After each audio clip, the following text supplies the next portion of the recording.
안녕하세요. 사업자 등록을 할 때 개인 사업자로 할지 법인 사업자로 할지 고민이 많으시죠? 오늘 이분 안에 두 사업자 형태의 핵심 차이점과 나에게 맞는 선택 기준을 명확하게 알려드리겠습니다. 개인 사업자는 사업의 소유와 경영이 모두 한 사람에게 있습니다. 사업상 발생하는 모든 채무에 대해 무한 책임을 집니다. 법인 사업자는 사업을 소유하는 주주와 경영을 하는 대표이사 등 임원으로 분리되어 있습니다. 주주는 출자 지분만큼만 책임을 지는 유한책, 임의 원칙입니다. 개인 사업자의 장점은 설립과 폐업 절차가 간편하고 자금 인출이 자유롭습니다. 의사결정도 빠릅니다. 단점은 사업의 신뢰도가 법인보다 낮을 수 있고 고소득 시 종합소득세 부담이 커지며 모든 사업상 채무에 대해 무한 책임을 져야 합니다. 법인 사업자의 장점은 대외 신뢰도가 높고 외부 투자 유치가 유리합니다. 유한 책임으로 개인 재산을 보호할 수 있으며 소득이 많아질수록 절세에 유리할 수 있습니다. 그러나 단점으로 설립 및 청산, 절차가 복잡하고 법인 자금을 개인적으로 인출하는 것이 자유롭지 않으며 의사결정 과정이 다소 느릴 수 있습니다. 그래서 높은 순이익이 예상된다면 개인 사업자의 종합소득세율이 매우 높기 때문에 처음부터 법인으로 시작하는 것이 절세 측면에서 훨씬 유리할 수 있습니다. 투자 유치와 사업 확장 계획이 있다면 처음부터 법인 형태로 시작하는 것이 훨씬 유리합니다. 법인이 대외 신뢰도도 높고 투자자들이 선호합니다. 개인 재산 보호가 중요하다면 무한책, 임의 개인 사업자보다는 유한책임의 법인 사업자가 더 안전합니다. 안녕하세요. 많은 사업주가 간과하기 쉬운 부가 가치세를 똑똑하게 관리해서 빚을 늘리지 않는 법을 이분 안의 핵심만 알려드리겠습니다. 부가가치세는 최종 소비자가 국가에 내는 간접세입니다.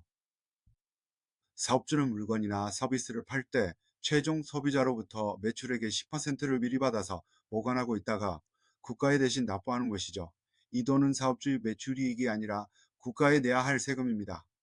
그런데 이 돈을 사업이익으로 착각하고만 미리 써버리면 나중에 부가가치세 납부 시점에 돈이 없어서 빚이 되는 경우가 발생합니다. 부가가치세 폭탄을 피하는 가장 중요한 습관은 매출액의 10%는 무조건 따로 관리하는 것입니다. 통장 분리나 별도 계좌를 활용해서 이 돈은 내 돈이 아니다고 생각하고 절대로 사용하지 마세요. 매출액이 늘어날수록 이 습관이 더욱 중요해집니다. 사업자는 매출 규모에 따라 일반과세자와 간이과세자로 나뉘는데요.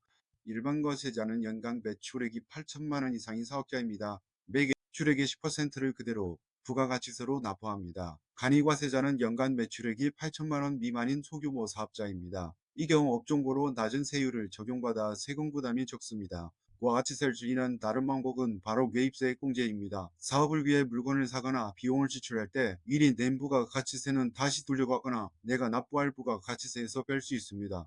이를 위해선 애턴듯이 적격 증빙을 챙겨야 합니다. 전자세금 계산서, 신용카, 매출 전표, 현금 영수증 등 공제받을 수 있는 증빙을 꼼꼼히 모아두세요. 안녕하세요. 사업자 등록을 준비하는 분들이라면 간이 과세자와 일반 과세자 중 무엇을 선택할지 고민이 많을 텐데 내 사업에 맞는 현명한 선택을 이분 안에 핵심만 알려드리겠습니다.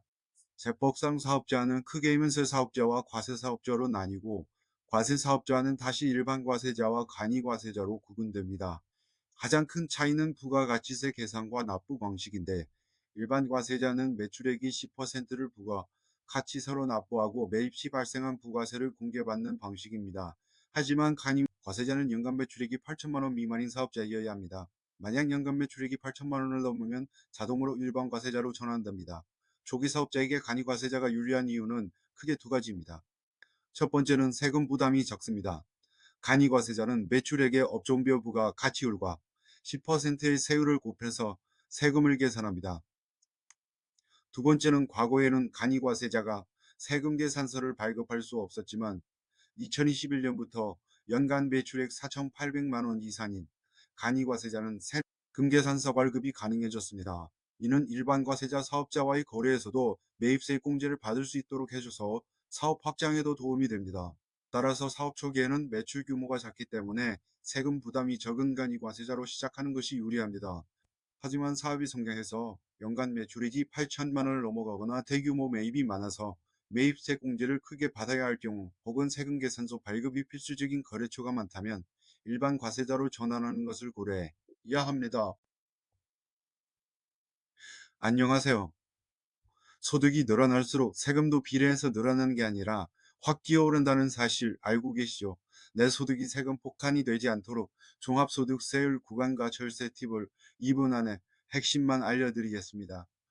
종합소득세는 소득이 높은 사람이 더 많은 세금을 내도록 설계된 누진세율 구조입니다.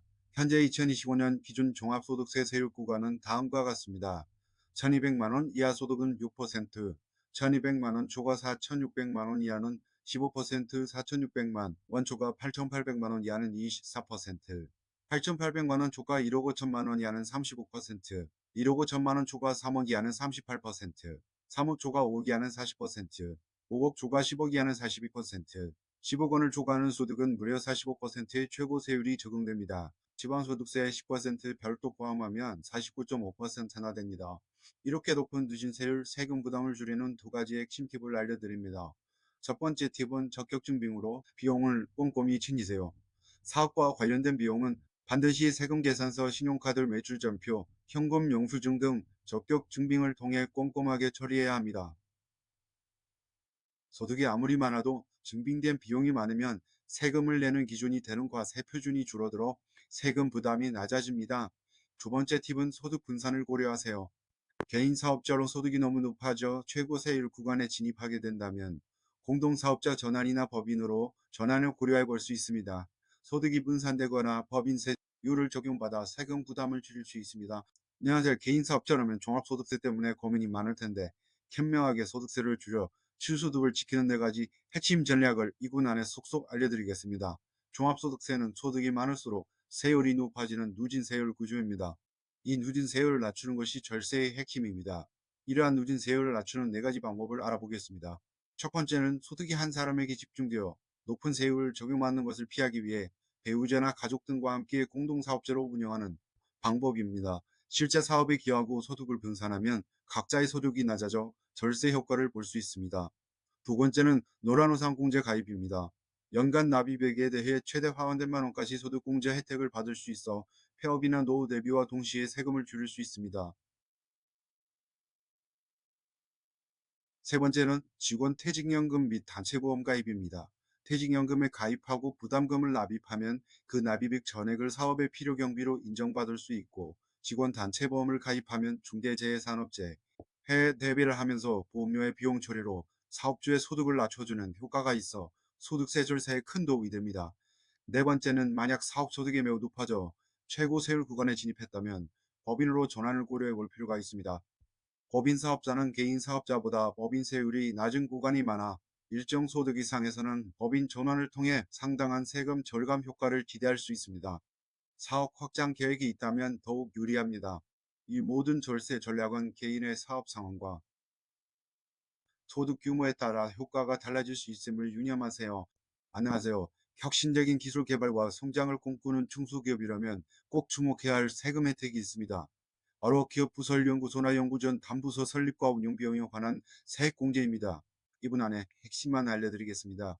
기업부설연구소나 연구전 담부서를 설립하면 중소기업의 경우 연구개발비 발생액의 25% 또는 직전 연도 대비 연구개발비 증가분의 50%를 법인세나 소득세에서 공제받을 수 있습니다. 연봉 4천만 원인 연구전담 요원 인건비가 연구개발비로 이동되면 무려 1천만 원의 세금을 절감할 수 있는 강력한 혜택입니다. 이러한 연구전담 요원의 자격은 자연계 분야 학사 이상 소지자 또는 기술사 등 국가기술 자격증을 소지하고 관련 분야에서 경력을 갖춘 자 마이스터거나 특성화고 졸업자가 일정 경력을 갖추면 됩니다. 그러나 기업보살연구소 설립의 장점은 세액공제뿐만이 아닙니다. 체계적인 연구개발을 통해 기업의 기술력을 높일 수 있고, 연구소를 가진 기업이라는 이미지는 대외적인 신뢰도와 브랜드 가치를 높이며 다양한 정보화된 뒤 지원사업 신청 시가점 등 유리한 혜택을 받을 수 있습니다. 최근에는 산업 디자인, 지식 서비스, 정보기술 등 다양한 분야에서 연구소 설립이 활발하게 이루어지고 있습니다. 하지만 여기서 가장 중요한 점은 기업부설 연구소 설립도 중요하지만 지속적인 관리가 더 중요합니다. 연구 노트 작성, 연구활동 보고, 인력 관리 등 정기적이고 체계적인 사후 관리가 되지 않으면 세액공제 혜택이 취소되거나 추징될 수 있으니 뒷후에 더 꼼꼼한 관리가 필수입니다. 안녕하세요. 혹시 세무조사 때문에 걱정하시나요? 국세청의 세무조사 원칙과 피하는 방법을 이 군안의 핵심만 속속 알려드리겠습니다. 국세청은 소규모 사업장의 원활한 활동을 지원하기 위해 정기적인 세무조사를 남발하지 않는 것을 기본 방침으로 삼고 있습니다. 하지만 특정 사유가 발생하면 언제든 세무조사가 나올 수 있습니다. 특히 국세청은 빅데이터와 AI 기술을 활용하여 탈세 혐의를 정교하게 포착하고 있다는 점 기억하셔야 합니다. 그럼 세무조사가 나오는 세 가지 주요 원인을 말씀드리겠습니다. 첫째는 부적절한 세금 신고입니다. 허위 세금 계산서 수치, 가공경비 처리, 차명계좌 사용 등 불법적인 방법으로 세금을 탈루하려는 시도가 포착되면 즉시 조사 대상이 됩니다.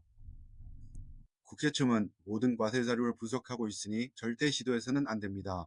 둘째는 내부 고발입니다. 내부 직원의 고발이 세무조사의 중요한 원인이 됩니다. 국세청은 내부 고발자 보호 및 포상금 제도를 운영하고 있어 사업장의 부적절한 세금 관련 행위가 내부 고발로 이어질 경우 조사에 착수할 수 있습니다. 세 번째는 소명자료 불충분 및 불성실 신고입니다. 국세청은 정식 조사에 앞서 특정 거래나 소득에 대해 소명자료 제출을 요구하는 경우가 많습니다. 이때 제출된 자료가 불충분하거나 내용이 의심스러울 경우 정식 세무조사로 확대될 수 있습니다. 그렇다면 세무조사를 피하려면 어떻게 해야 할까요? 가장 중요한 것은 바로 성실 납세와 철저한 징빙 관리입니다. 모든 거래에 대해 적격 진빙인 세금 계산서, 신용카드, 현금 영수증을 꼼꼼히 수취하고 보관하셔야 합니다.